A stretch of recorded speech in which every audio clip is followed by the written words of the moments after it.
Compact underwater scooters are everywhere now. I've been diving the LEFEET P1 DPV for 6 months and it's almost perfect.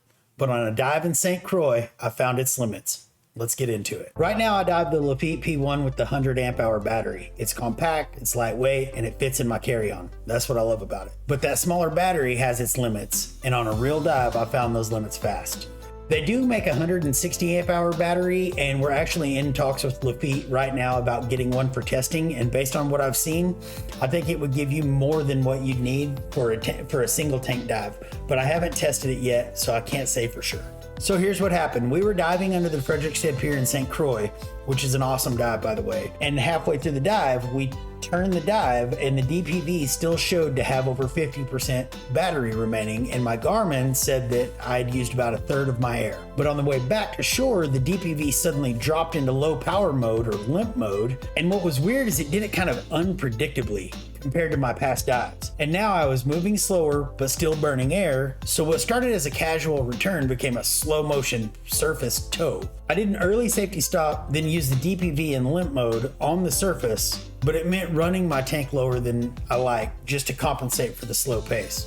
But I did avoid a surface swim, which I hate. Just to be clear, this was a planned follow-up test on a simple shore dive.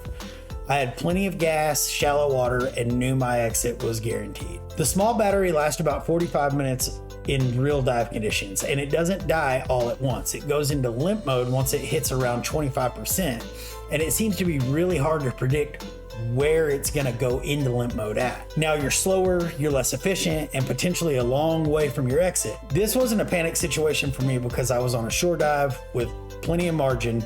But if the same failure had happened on a deeper or more demanding dive, it could have gotten hairy fast. That's why I think LEFEET should build in an override feature. So like something that lets you bypass the limp mode for emergencies. Even if it shortens the overall battery life, I still think it should be there in case of emergencies. If you're new to diving or still getting comfortable with your core kit, skip DPVs altogether for now.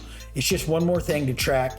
And if you forget or miscalculate, you could end up surfacing far away from your boat or where you need to exit. I'm pretty sure most dive boats won't even let you use them without the proper certification anyway. But for experienced divers, these things are awesome. They're not just toys, they're tools, even these little ones. I know of several divers with disabilities who use them as part of their core rig, and I think that's freaking incredible. And for filming underwater, I've said this before, nothing gives you a better camera platform. Seriously, these things are the best to strap your camera on. Here's my honest take. If you're gonna get the LEFEET P1, go ahead and upgrade to the 160 amp hour battery right whenever you buy it.